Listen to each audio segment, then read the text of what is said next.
Hello wonderful people of YouTube, my name is Ashlyn. So before I start this video, I just want to apologize for two things. One being my camera quality. I really do apologize for the really bad quality. I initially had an iPhone 5S and I used that phone to record all of my videos, but it was malfunctioning, so I had to use an old iPhone 4 that was available in our house. And since we don't have the money to really buy me a new 5/5S, I honestly don't know what I'm gonna get. But as long as it's not this phone, it is very slow. I dislike it. The camera qualities are so bad. I cannot take professional selfies anymore. Like, my selfie game has not been on point lately. So please bear with me. Hopefully this is going to be my first and last video using my iPhone 4S. I'm gonna lean towards the 4 because it is very, very slow. And the second thing I want to apologize for is my last video. After I uploaded the video, I've received a lot of negative feedback because of it. I don't know if like y'all as like my viewer would like to see more of what I did. If y'all didn't appreciate my previous video, please do tell me. I will do more comedy, but just not how I portrayed myself in my previous video. But other than that, let's get to the video. I haven't made a transition video in actually like 2 videos ago, but for all of my transition videos, I've mainly concentrated on the positive pros of my transition. Like, I neglected to talk about the cons and like the negatives, like, you know, what's going on with my life that isn't going well. And the reason why I haven't made videos like these is because I didn't feel comfortable putting my story out there, because I was still going through that phase in my life where it was just hell. But now that I'm in that stage of my life where I'm able to like collect my sanity, I feel more comfortable talking about it.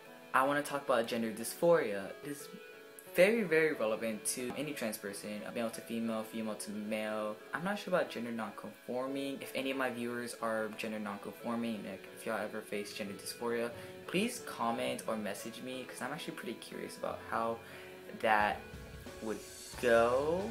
So, gender dysphoria. For those of y'all who don't know what gender dysphoria is basically having the anxiety of not being passed by the gender you are trying to present yourself as. So for me, I am presenting myself as a woman, but because of my masculine physiques, I feel like I can't progress because of my dysphoria. Some examples of my dysphoria are my broad shoulders. I'm gonna show y'all, because at this point I'm okay with showing y'all like my body parts, not my body parts.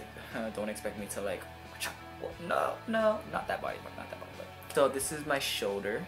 There's this bump right here. Like, if I like angle it like this, it's very toned, just like my arm. It's pretty hard and defined, and I don't really appreciate that. I feel like it makes me look more masculine, so I tend to wear shirts and sweaters. Another masculine physique that I absolutely despise, I think every male to female transgender person can relate, but it is our Adam's apple right here. It is very prominent, I feel like, on me. It's out there. Well, obviously, like if I lift up my head like this, like, oh, my Adam's apple, can you see it? Another one would be my feet, and that is going to be the only feature that I refuse to show, because I'm very uncomfortable with feet and toes, and I don't like mine. I don't like feet in general. I'm not going to show y'all my feet, so I'm sorry. And my last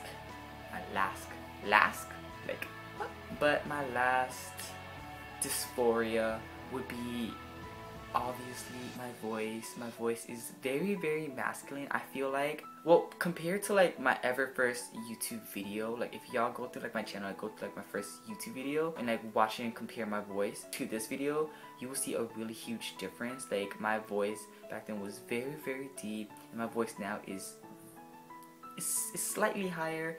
And I know what you're thinking, Ashlyn, like, are you taking hormones now?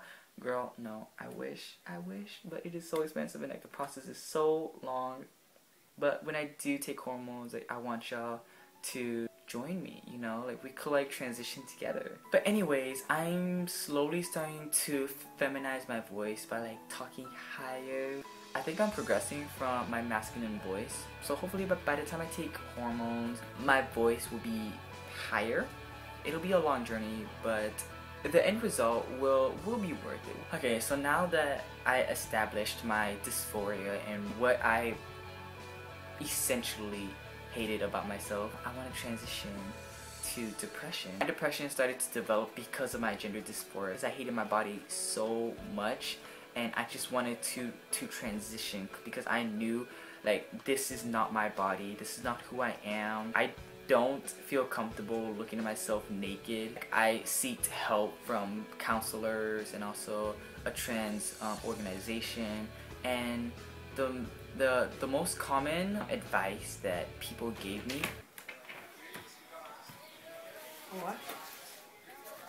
No, Dia! The most common advice that I've received from these people were to just find who I am and not really worry about my label as a trans person. I feel like for every trans person, we have like this mindset of what our ideal man and women are, and because of that, okay, like I apologize, like my mom isn't here.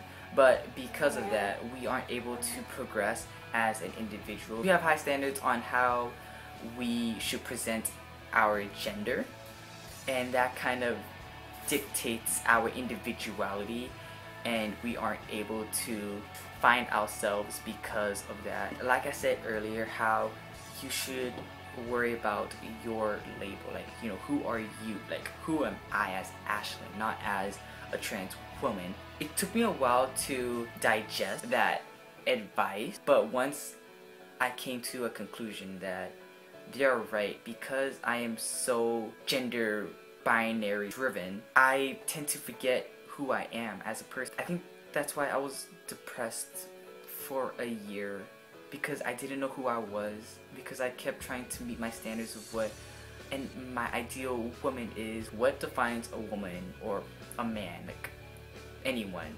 isn't here, is your soul. That's what defines you as a person, not society, okay? Like, you do not need to have a functioning vagina to be labeled as a woman. You are who you are, and like, I think that's the only thing I want my viewers and my audience to internalize from this video. And like I said, it did take me a while to really accept myself, but once I was able to love myself again, I am more happy. I can finally talk to people without being scared of being clocked. It's very empowering for me as a trans woman to love myself and not have to meet these gender expectations. That is my experience with gender dysphoria and depression.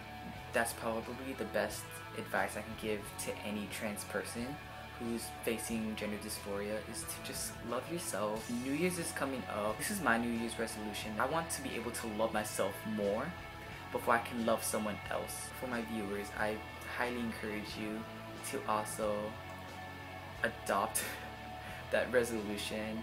It will benefit you in the long run. I can guarantee you'll live a much more happy life. Well, I hope you all enjoyed this video. Thank you so much for giving me the opportunity to talk about my situation with y'all. YouTube is really my outlet. I was never able to express myself like the way I can on YouTube. Your motivational and inspiring words, they really do mean a lot to me, and because of y'all, I am able to transition successfully. You are all amazing people. I promise in the future I will give back to y'all. I don't know how, but as you transition with me, we'll figure it out together. I hope you all enjoyed that video. I will see you all later. This is the Transgender Diary signing out. Bye.